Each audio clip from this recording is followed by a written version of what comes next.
Mark, can you tell us, for someone who doesn't go to church or who is new to church, could you tell us what Maundy Thursday means? There is some debate among scholars as far as where the word Maundy comes from.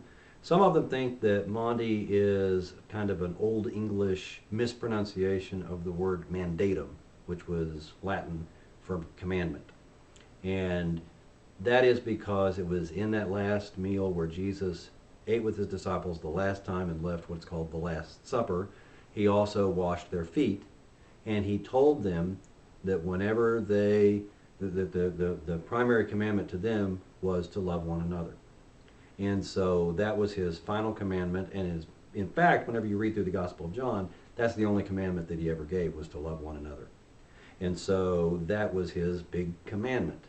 And so Latin being for that mandatum, they think that the Old English mispronunciation of that was Maundy, and so that we have Maundy Thursday. The reason it's on Thursday is because the interpretation of Scripture is that that was that Thursday night, which was the Passover meal, and that the next day, at the evening of Good Friday, what we call Good Friday, that Friday, that evening started Passover.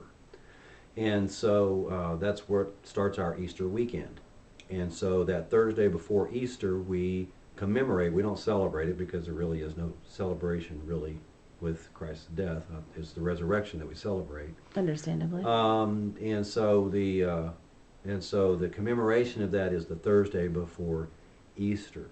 Now there are some people who think that the Maundy actually is just kind of a some kind of a slang term for the money that Judas was paid to betray Jesus, the 30 pieces of silver. And so money, Maundy, possibly a mispronunciation of that. But most scholars lean over towards the thing about the mandatum and the commandment, and that it was a commandment to do that. And so we commemorate it. Sometimes we reenact the entire Last Supper. Sometimes we have more of a dramatic thing. Sometimes we have just simply a service of some reading of Scripture and things like that. But in some way, we do a big formal observance of the Last Supper meal. And sometimes there is kind of a leading into Good Friday from it. It depends on if the church actually does a Good Friday service or not. Some churches that don't do a Good Friday service do kind of more of a Good Friday thing at the end of the Maundy Thursday service. But that's what that's about. Thank you for explaining that, Mark. Thank you for your time.